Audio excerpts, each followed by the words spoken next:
Глава 1. Знакомство. Наступила замечательная пора – осень. Нет, начало не то. Слишком как-то как в школьных сочинениях не пойдет. Попробуем так. Осень – это когда город дышит медленно, как старик перед сном. Ну, полный бред. Что за старик? Кто вообще так пишет? Ладно, нужно сделать перерыв. Давайте зайдем издалека. Зачем мне вообще все это свалилось на голову? Попробую вспомнить, как все началось. Как-то днем, ничем не примечательным, вроде бы. Я сидел у окна в читальном зале. Урок шел, что-то там про дуб, я слушал краем уха, а сам смотрел вниз на парк. Все как всегда. Скамейки, листья, прохожие мило болтают. Ну, у них, похоже, темы поинтереснее, чем у меня тут. Там суетились студенты, уставшие от себя. Кто с картонным кофе, кто с тоской, которую старательно прячет. Я подумал о будущем. О книгах, о героях, о славе. Ну а что, я же студент. Нам это простительно. И тут преподаватель, глядя в окно, вдруг что-то говорит. Я не сразу уловил, отвлекся. Потом разобрал. Кто хочет научиться писать настоящие романы? И тут я, сам не знаю почему, вскочил. Как будто от испуга, честно. «Я!» – вырвалось. Вроде так было. Точно не помню. Врать не буду. А может, он меня вызвал, давно это было. Он кивнул, позвал. Курил трубку, постукивал карандашом по стакану, и все это с лицом такого. Философа, уставшего от студентов. И выдал мне задание. Видишь вон тот столб у ворот? Нужно его описать. На 5 страниц. Я тогда подумал. Хуже задания в жизни не слышал. Но правда, столб? 5 страниц? Это что, литературная пытка? Или давайте устроим инквизицию над разумом, кто первый сойдет с ума от метафор? Что с ним, с преподавателем? То ли табак в трубке влажный, то ли просто пора уже на ту самую лавочку возле этого же столба читать утреннюю газетенку и играть в шашки с голубями. Но одеваться было некуда. Сам же вызвался. Дурак. Преподаватель дал мне неделю. Сказал, чтобы читатель заплакал от жалости к этому столбу, чтобы влюбился в его ржавчину. А напоследок добавил: «Почувствуй, услышь атмосферу. Без нее проза мертвая». Я тогда лишь кивнул, хотя внутри все возмутилось.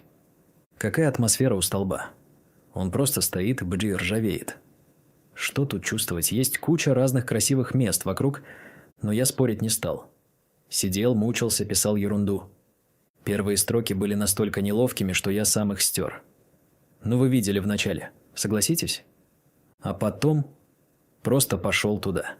Без плана, без вдохновения. Подошел к нему, к этому столбу.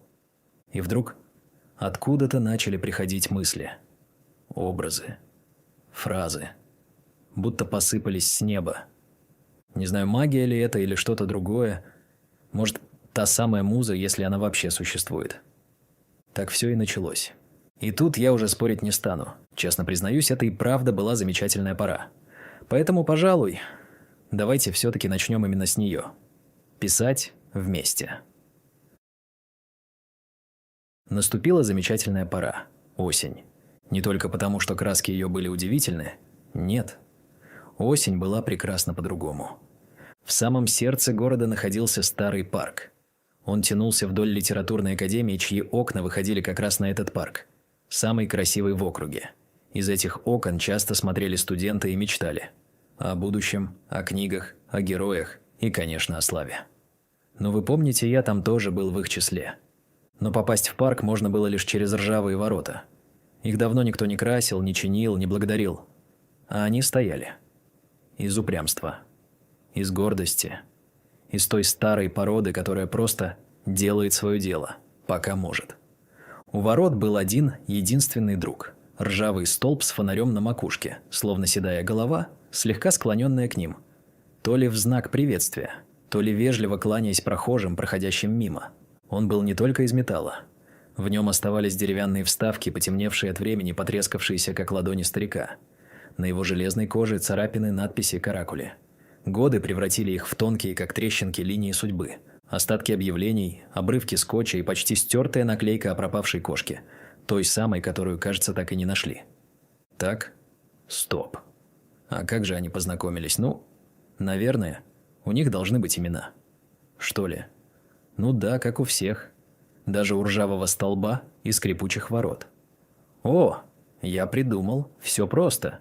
И, на мой взгляд, гениально. Продолжим? И так дальше.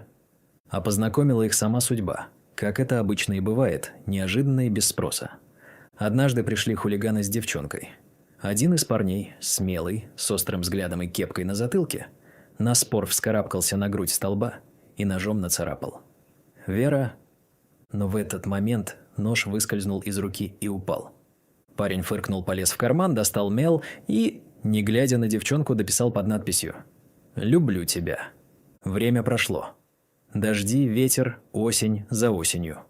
Слова «люблю тебя» исчезли, смылись, словно и не было. Осталась только Вера. Вот так появилось имя столба. А чуть позже, в одно обычное утро, на воротах появился иероглиф. Алый, четкий, будто выведенный одной решительной мыслью. Никто не знал, откуда он взялся. Ходили слухи, будто кто-то видел ночью человека с азиатскими чертами, в длинном плаще, с банкой краски и широкой кистью. Но все это были только обрывки разговоров. Кто-то что-то слышал, кто-то придумал, кто-то пересказал на перемене. А потом, как водится, все подхватили местные секты, те самые, что пишут манифесты на стенах и верят в силу надписей. Они заявили, что иероглиф – не случайность, а проклятие. Что ворота теперь – переход. Ну типа портал в какой-то иной уровень реальности. Вибрации там… Ну вы поняли. Бред. Люди вечно все драматизируют. Но, как это обычно и бывает, именно такие слухи разлетаются быстрее всего. Иероглиф стирали, закрашивали. Но каждое утро он появлялся снова. Как будто не снаружи, а изнутри ворот. Сначала никто не знал, что он означает. Пока однажды мимо не проходили две студентки, явно иностранки. Они остановились, смотрели на знак. И вдруг одна из них радостно воскликнула. «Это же Уань! Сфоткай меня на фоне. Это к удаче!» С этого момента все изменилось. Местные подхватили, стали фотографироваться у ворот, выкладывали снимки с хэштегом «Это Уань», говорили. Сначала с улыбкой. Потом почти всерьез. И скрип у ворот стал другим, будто они теперь знали свое имя. Так, с этой случайной встречи, алой краски, старого железа и восторженного голоса, все будто встало на свои места. И судьба решила познакомить. Теперь у ворот было имя – Уань. А у столба, ржавого, над которым когда-то нацарапали Вера – подруга. И так, вдвоем, Вера и Уань, они стали друзьями. С тех пор они встречали прохожих, слушали шаги, различали настроение по походке и голосу.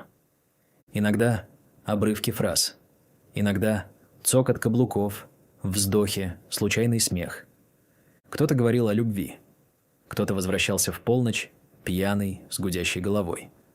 А кто-то шел на работу, как на расстрел, тяжело, молча глядя в землю. А вечером, когда ветер дышал тише, они делились друг с другом новостями. Скрипами, легким посвистом в петлях. А еще был дворник. Он был как страж округи, в шапке на все времена года, со временем отложившимся в руках, в жестах, в молчании. Каждое утро он приходил первым. С термосом в одной руке, связкой ключей в другой. И метлой под мышкой.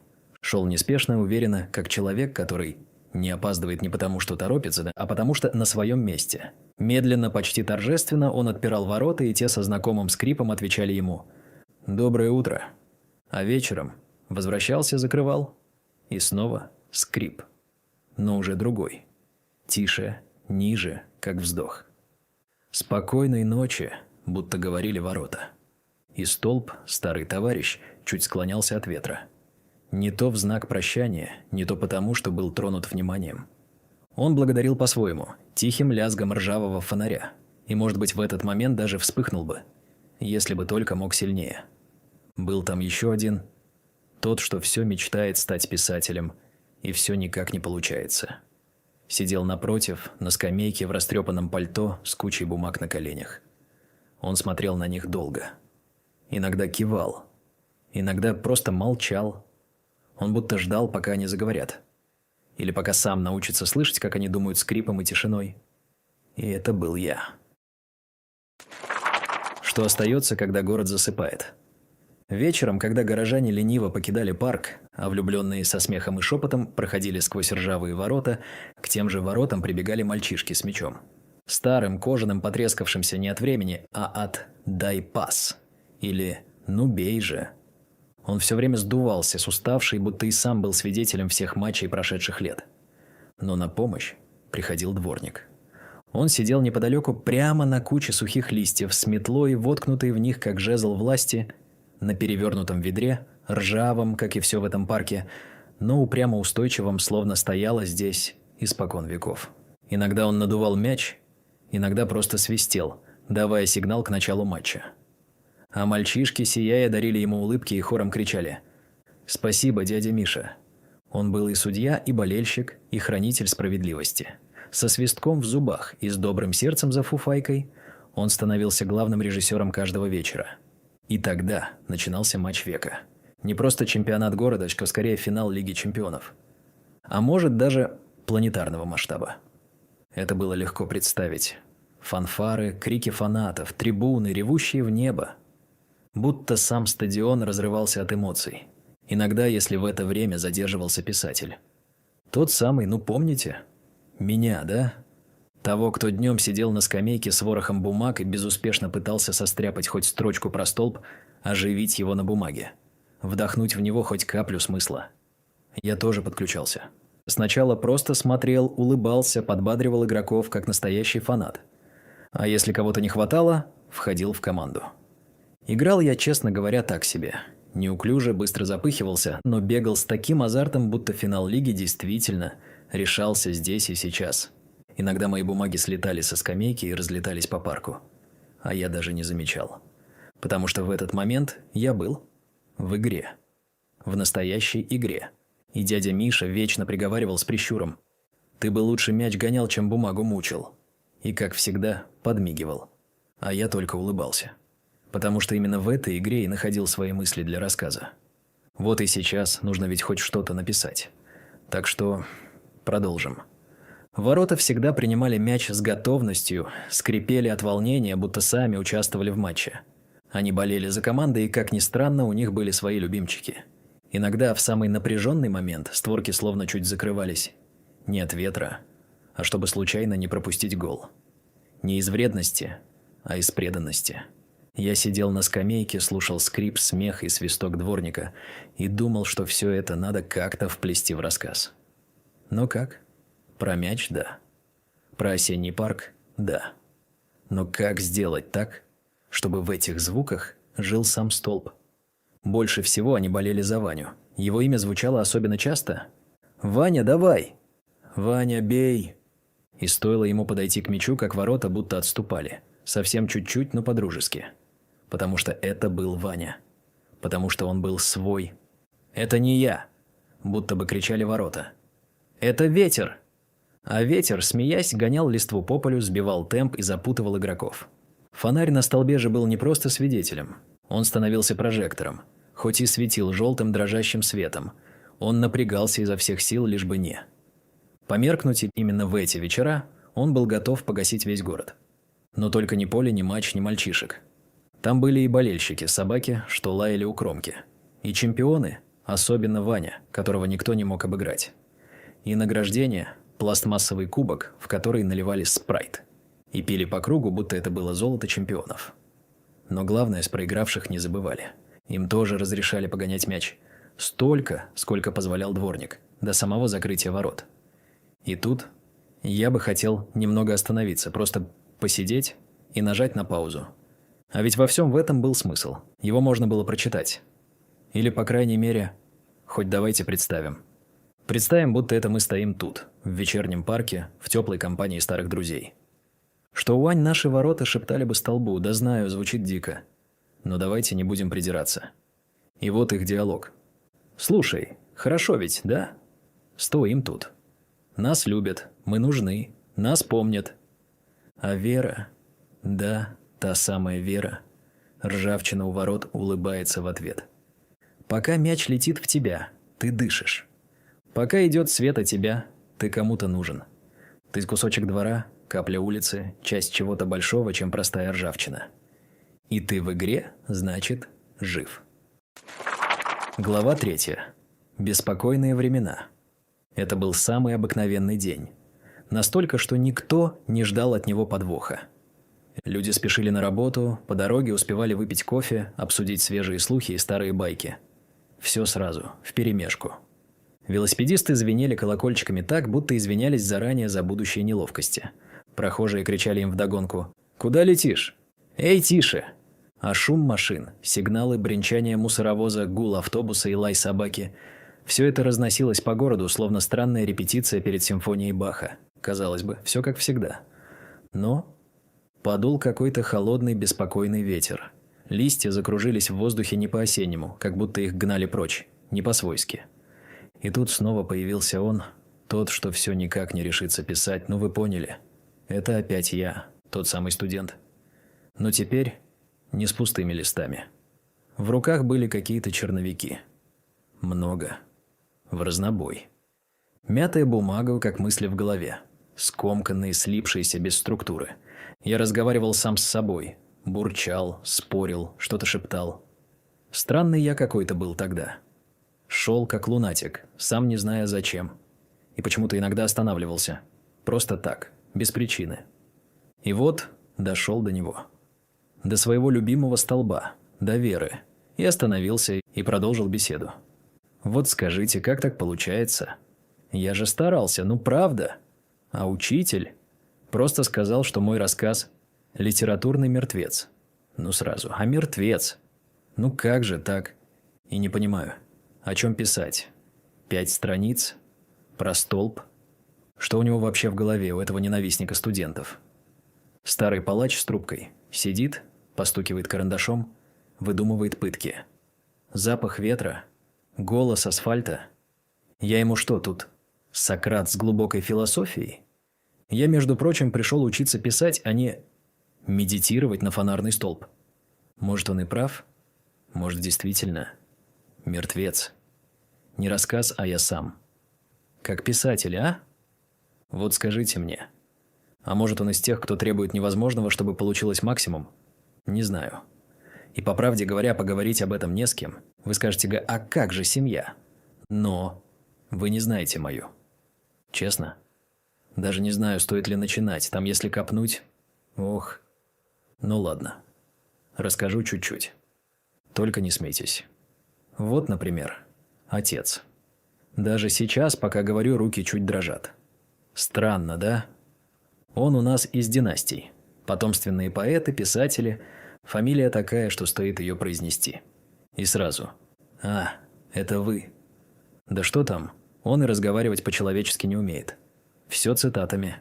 И, кажется, на меня уже давно махнул рукой. Серьезно.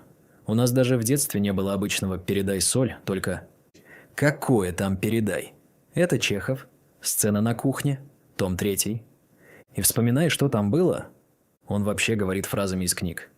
Да-да, послушайте, сейчас вспомню. У него все строго по настроению. Если спокоен, обязательно Чехов. Молчание лучше 1000 слов. Особенно твоих. А ты сиди и гадай, что он имел в виду. Если сердиться, Толстой. Человек обязан страдать, если хочет быть услышан.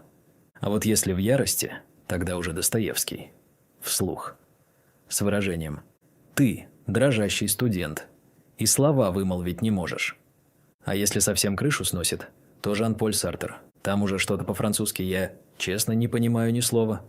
И вот ты сидишь, 5-ю ложку борща не доедаешь, а перед тобой отец с глазами Горького и голосом Солженицына.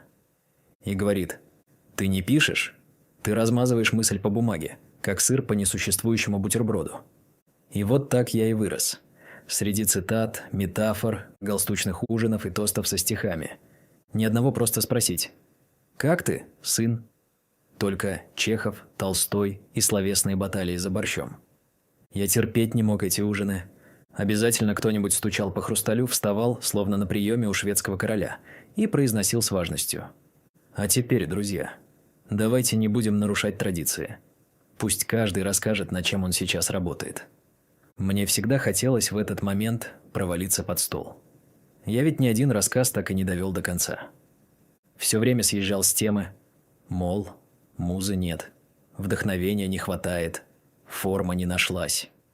А если бы я однажды ляпнул, что пишу про столб и ворота, что дал им имена Вера и Уань, что они у меня разговаривают и дружат, ой, что бы началось? Это был бы не ужин, а литературный консилиум.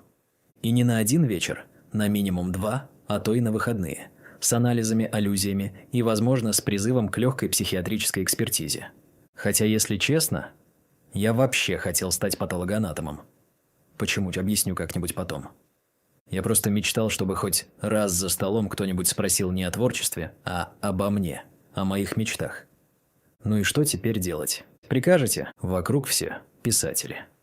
Каждый второй – автор. Каждая первая – поэтесса. А я… Да что там, даже мой мелкий брат орет. Я буду писателем. И делает комиксы про своего хомяка, а потом кричит. Вот, уже у меня 6000 подписчиков. Хочешь, не хочешь, а все это так давит. А сидишь, смотришь на этот столб и думаешь, ну хоть бы ты помог мне. Но сдаваться не собираюсь. И да, учитель, конечно, бесит. Но черт возьми, может он прав? 2 страницы про ржавый столб – это действительно мало. Но вы же поняли, что я это сейчас пошутил. И да, мне нужно 5 страниц. И откуда же их взять? Ну явно не со столба. Еле-еле 2 наскреб, да и те разбавил, чем мог, растянул по строкам, про то, про сё, про скрипы, про его дыхание. Ох, халтура выходит. Но… Стоп. Что говорил мой учитель, этот судья-инквизитор? «У тебя дар», – произнес он так, будто ставил печать на лбу. И назвал мою фамилию. Не просто звуком в пустоту. Значит, отец тоже проходил через это. Он ведь учился там же, где и я. А это значит, что я могу немного подсмотреть. И я знаю, где это найти. Ну ладно. Что-то я разбушевался, разоткровенничался. Нет времени, продолжим. Что-то сегодня пусто в парке. Только один дворник бродит, от столба к столбу, клеит какие-то объявления. И вот подошел к моему. Что-то прикрепил. А ну-ка, пойду почитаю. На деревянной части столба аккуратно по центру белый лист. Свежий, ровный, официальный. Он прочел бумагу на столбе. Уведомление о реконструкции. В рамках программы благоустройства территории запланированы работы по замене входных ворот и осветительных столбов. Начало работ. В пятницу. Просим не оставлять личные вещи и транспортные средства вблизи зоны реконструкции. Приносим извинения за возможные неудобства. Городская управа. Ветер вздохнул, и в скрипе ворот послышалось. «Ну как тебе новость?» А в ответ будто дрогнули листья на столбе. «Пока держусь. Пока петли не развалились». Студент замер, тихо вздохнул. «Вот и приехали», – сказал он, будто кому-то, кого уже не спасти. Стопка бумаг в руках словно потяжелела. Он не стал срывать уведомления, просто провел ладонью по боку столба, как по плечу старого друга. «Значит, тебя на свалку. А я и не успел». Он поднял взгляд. Под ржавым фонарем еще угадывались буквы. «Вера». Но и они будто тускнели, словно зная, что конец близок. Как будто вместе со столбом уходило что-то большее. Осень, детство, воспоминания. А потом сторож, как обычно, открыл ворота. Те скрипнули в ответ, наверное, в последний раз. «Нет, так нельзя, все оставлять. Это же моя история. Если их снесут, где тогда будет жить все это?» Вера, Уань, дворник, мяч, мальчишки, вечерний свет. Разве это можно просто заменить? Я вскочил и побежал. Через парк, кусты, мимо голубей, которые с шумом взлетели. Вернулся с веревкой и куском картона. От руки, криво, но с душой, написал: «Прошу не сносить. Здесь живет моя история». Повесил табличку у ворот, а потом такую же под каждым объявлением управы. Будто слова могли что-то изменить. Но остыв, вдруг подумал: а кто я такой, чтобы просить? Сел на скамейку с усталой, с опущенной головой. Не знал, что делать дальше. Но даже так я все равно не оставлю это дело. Прошло пару дней. Новые ворота уже стояли. Ровные, блестящие, без единой царапины. Столбы тоже заменили. Гладкие, высокие, с новыми фонарями, которые пока еще не горели. Ну что ж, я обязательно что-то придумаю и все исправлю. Глава 4. Ночная кража из прошлого. Ночь, сломленная лунным светом из окон, лежала на полу бледными полосками. Я прокрался в кабинет отца, где шкафы. Стояли молча, прижимая к себе свои тайны. Фонарик в зубах, дрожь в пальцах. Бумаги в ящиках шуршали, как листва под ногами, пока, наконец, я не выдохнул. Тихо, торжествующе. Эврика. Папка. Горохов А.А. Первое место. Конкурс «Оживить неживое». Страницы ровные, будто бумага сама выпрямилась от гордости. Внутри что-то радостно вспыхнуло, как спичка в темноте. Отлично. Спасение найдено. Сердце грохотало так, что казалось проснутся шкафы. Подсмотрю просто ход мыслей. Конечно, все копировать не буду, но, может, пару фраз взять. Не целиком же. И никто не поймет. Сколько лет прошло с тех пор? Бумага, наверное, уже и сама забыла, что на ней написано. Пальцы уже подвинули край папки к рюкзаку. И тут, будто кто-то дал подзатыльник. Вспыхнул в голове голос учителя, ровный и жесткий. «У тебя же есть дар. Зачем ты все это делаешь?» Потом следующая вспышка. Лицо отца за семейным обедом. Взгляд не свысока, а насквозь. «Если ты сейчас это возьмешь, это станет позором. Когда все узнают, ты не отмоешься никогда, и наше имя, имя семьи, навсегда будет запятнано».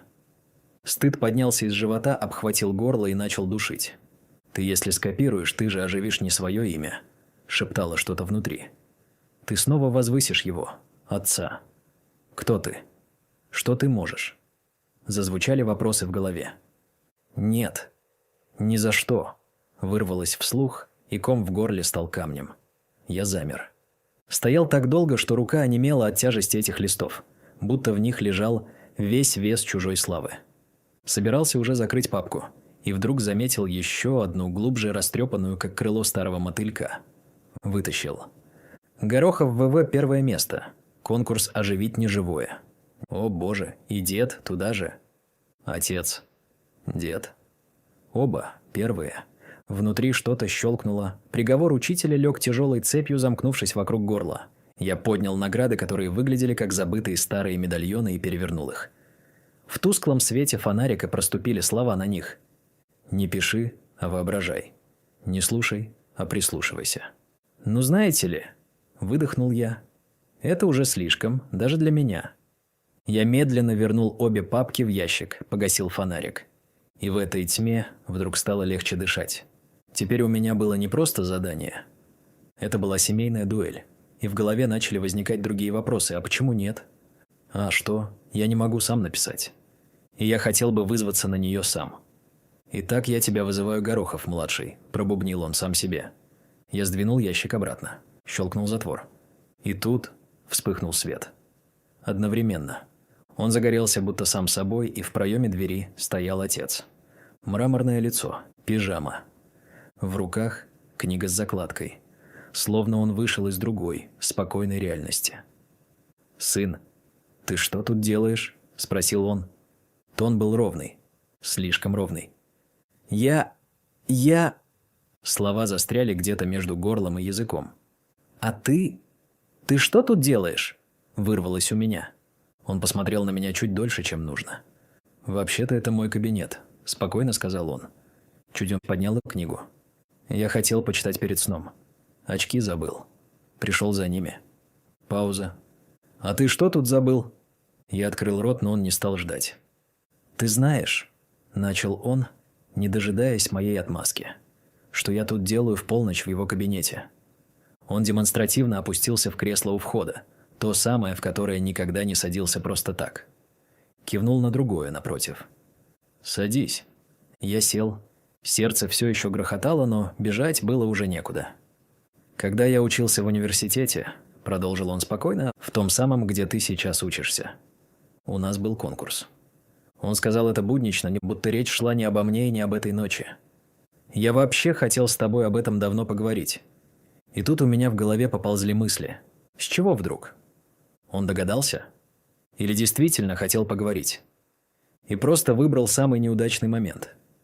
«Вот послушай», – сказал он и начал открывать книгу. Фух. Слава богу. Сейчас начнет читать какие-нибудь цитаты. Или нравоучения. Отлично. Я как раз успею придумать, что я тут делал. Но он остановился. Прямо на полуслове. Резко. И у меня аж дыхание перехватило. «Нет», – сказал он.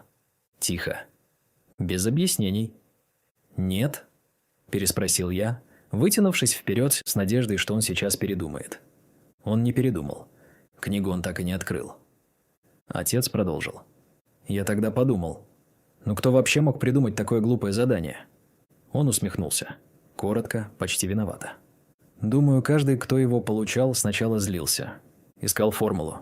Может, даже думал где-нибудь списать», – добавил он громче, чем обычно. Я вздрогнул. «А я все ломал голову, как бы сделать все по-умному», – продолжил он уже тише. Он замолчал на мгновение. «Я тогда писал вот о чем...» Начал он и вдруг притормозил. Улыбнулся краешком губ. «Хотя нет. Я, конечно, не буду рассказывать, чтобы ты сам написал свое сочинение». Он посмотрел на меня внимательно. «Ты же сам хочешь написать, не так ли?» «Да. Да, конечно», – быстро сказал я. «А что я еще мог сказать?» Он кивнул. Будто ответ был не для него, а для меня самого. Отец улыбнулся. Так, будто на мгновение вернулся в то сочинение и продолжил. В какой-то момент я понял. Дело не в том, чтобы говорить за предметы. Или притворяться, будто ты их слышишь. Он покачал головой. Нет, это не так. Идея в том, чтобы понять, кто они и кто мы. И зачем мы вообще рядом. Он обвел кабинет взглядом. Стол, шкаф, стены. Все эти вещи вокруг нас. Мы приходим и уходим. А они остаются. Они свидетели нас. А не наоборот. Слова легли тяжело и просто. «И мы ничего не можем с этим сделать», – продолжил он тише. «Не можем отменить время». Он посмотрел прямо на меня. «Но у нас есть и в этом сила, мы живые, и мы можем повлиять на них. Можем оставить след. Можем изменить мир так, как нам хочется, создав свои образы. Те, с которыми эти вещи будут говорить дальше. Или сделать их, какие они были до нас». Пауза. «Они не за нас», – добавил он, – «а о нас». Он закрыл книгу и положил ее на колени. Вот это и есть все, что я тогда понял. И то, что нужно понять тебе. Остальное придет само. Тишина в кабинете стала плотной, почти осязаемой. И вдруг я понял. Мне не нужно ничего брать. Не нужно подглядывать, не нужно красть. В тот момент стало абсолютно ясно, что нужно делать. Я вскочил с кресла. «Спасибо, папа», – вырвалось у меня. Я обнял его, быстро, неловко. И уже через секунду был на ногах. Мчался к выходу. «Так подожди», – окликнул он. «А что ты тут делал?» Я обернулся на ходу. «Я искал слова», – сказал я. И сам не понял, откуда это вырвалось. Отец посмотрел на меня внимательно. Чуть дольше, чем нужно. Потом махнул рукой. А я исчез в слабом сонном свете коридора. Глава 5. Там, где Вера живет. Парк. Ночь. Темнота была вязкой, как варенье из теней. Даже звуки затаились в ней, не решаясь прорваться наружу. Все вокруг парило после внезапного ливня. Деревья испускали дымящийся туман, будто дышали устало. Земля размокла до хлюпанья, липкая, с тяжелым запахом сырости, цеплялась к подошвам, словно не хотела отпускать ни одного шага. Студент крался вдоль аллеи в капюшоне, с рюкзаком за спиной и папкой бумаг, будто на задании из миссии невыполнима. Он шел к новому столбу, тому самому, что заменил его старый столб, настоящий его Веру, блестящий на свету, холодный, гладкий, чужой, обнуленный. И он подошел. В руке нож. Фонарь в зубах, как у настоящего профи. Рука дрожала. «Что ты творишь?» Откуда-то внутри звучал голос. Голос отца, голос преподавателя, голос всех тех ужинов с галстуками. Стук хрусталя в голове, как эхо. «Ты хочешь залезть на столб, как какой-то клоун. У тебя кровь Гороховых. Не смей смешивать нас с ржавчиной». Но он все равно взялся за металл, скользкий, ледяной, подтянулся, добрался. Кажется, вот здесь нож скользит по металлу. Первая буква. В. И опять голос. «Ты родился для другого. Не для уличных каракулей на столбах». Вторая. Е. Ты потомок профессоров, а не какой-то там уличной шпаны. Третья. Р. Он подтянулся чуть выше, и столб едва заметно повелся вбок. Незначительно, но достаточно, чтобы все тело в ту же секунду напряглось. Нож выскользнул из руки и с глухим стуком упал вниз. Он едва удержался, вцепившись в холодный металл обеими руками, до побелевших пальцев затаив дыхание. «Осторожно!» – раздалось из темноты. Он вздрогнул, обернулся. Дворник стоял в тени, будто ждал. В руках старая деревянная лестница. Он молча подал ее, поднял нож с земли. «Ты же не хулиганье какое-то?» «Ты же хороший парень», – сказал он тихо. «Ну давай, я подержу, а ты делай дело», – добавил, оглядываясь. «Ну все», – сказал я. Осталась последняя буква. Сполз, осторожно спустившись, сказал: «Спасибо». Они отошли на пару шагов и взглянули на столб. Тот вдруг словно чуть склонился вперед. Еле заметно, почти неуловимо. То ли почва просела после ливня, то ли просто вкопали наспех. Но в тот момент казалось, он не кренится, а кланяется. Не от усталости, а в знак благодарности. За имя, за голос. За то, что его вернули. Я вздохнул и добавил, как будто ставил точку. Ну что, пора завершить миссию до конца. Я достал из рюкзака банку краски, кисть торчала, как флаг, почти торжественно. Мы подошли к воротам. «Так как же он там писал?» – задумался я, прикидывая, с какой стороны начать. «Давай я покажу», – сказал дворник. «А ты держи фонарь». Он взял кисть, как дирижер палочку, и с точностью старого уличного художника вывел. Иероглиф Уань. Красиво, чуть неряшливо, но в духе старины и легкого авангарда. Дворник отступил на шаг, я вытер кисть о банку, мы оба молчали, вглядываясь в знак. И вдруг мы почувствовали дыхание сзади, и из темноты, почти неслышно, появился человек с азиатскими чертами лица. Невысокий, в длинном плаще, с массивной кистью в одной руке и заляпанной банкой краски в другой. Он подошел молча, наклонился, взглянул на наш иероглиф, улыбнулся и одним движением кисти добавил один маленький штрих. Почти незаметный. Потом махнул кистью в воздухе. Не как художник, а как мастер, показывая. «Вот так. Точнее», — сказал он. И исчез. Растворился в темноте вместе с тенью, с которой и пришел. И как только она захлопнулась, за ним дунул легкий, но уверенный порыв, и ворота дрогнули. Едва заметно. Ишь, скрипнули. Мы с дворником переглянулись. Сразу, одновременно. Вдруг мои бумаги на скамье разлетелись по аллее. Я подбежал, пытался собрать и прикрыл их камнем. Что там осталось? «Это они?» – спросил я почти шепотом, и в голосе прозвучали те самые нотки, как раньше, когда все только начиналось. Когда все становилось на свои места. Он не ответил, только кивнул, смотрел вверх. Фонарь вдруг чуть еще наклонился. Не от ветра, а сам. И тихо лязгнул внутри, как будто что-то ожило. Мы снова переглянулись и улыбнулись. Все было сделано. Идеально. Мы стояли рядом, как два сообщника, и светились от радости. Как настоящие фонари. Он опустил кисть, я закрыл банку краски, и мы начали собирать вещи. И тут, из-за деревьев, выбежали мальчишки с мечом. Глаза сияли в лунном свете, улыбки, шум. Нос остановились. Они остановились, посмотрели на ворота и на столб. «А где...» «А чего тут все так по-другому?» «Света нет». Они переглянулись. Дворник, ни слова, просто кивнул, подошел к своему ящику на колесах. К тому самому, где можно было найти все. От лампочки до самого фонарного столба, если понадобится. Достал лампочку, поставил лестницу обратно, поднялся и вкрутил. Щелк. Фонарь вспыхнул в ту же секунду. Тепло, уверенно, как будто все это время просто ждал своего часа. «Ура!» – закричали мальчишки. «Свет! Получилось!» Я улыбнулся и, честно, крикнул вместе с ними. «Ура!» Потому что теперь у нас есть все. И вера, и Уань, и свет, и игра. Все как прежде. И даже лучше.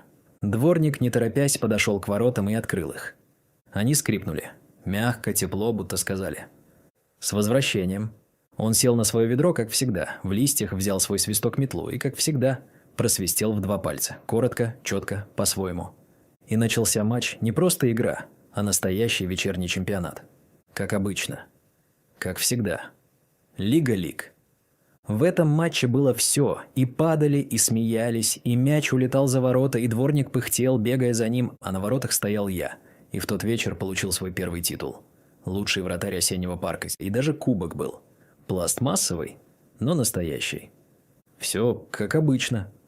Но все когда-нибудь заканчивается, матч закончился, все устали, и мальчишки стали расходиться. Кто домой, кто в магазин, кто просто по ночному городу, а я остался, подошел к своей скамейке, собрал оставшиеся листы, те самые, над которыми мучился, с облегчением в душе.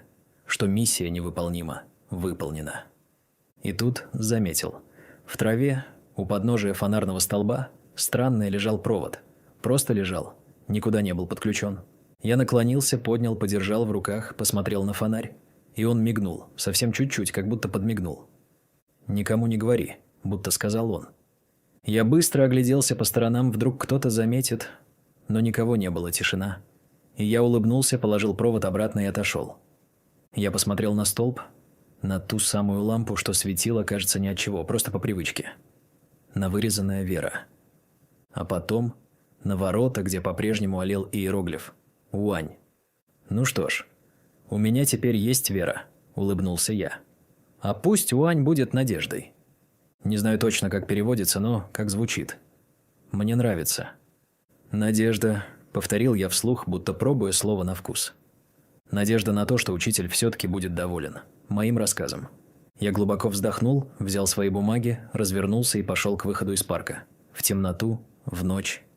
Целая ночь впереди. Еще есть время. Я успею дописать рассказ. Он достал блокнот и ту самую ручку с гравировкой. Не пиши, а воображай. Не слушай, а прислушивайся. Пошел медленно, не торопясь. Открыл первую страницу, вдохнул воздух и услышал, как шуршит ночь. И он начал писать, уходя за горизонт. Жил-был один ржавый столб. Ой, ну, опять что-то не то. Пробормотал он и рассмеялся. И в этот момент, как только он свернул за угол, фонарь в тот же миг потух. Спасибо за лайк и подписку. Надеюсь, вам понравился рассказ.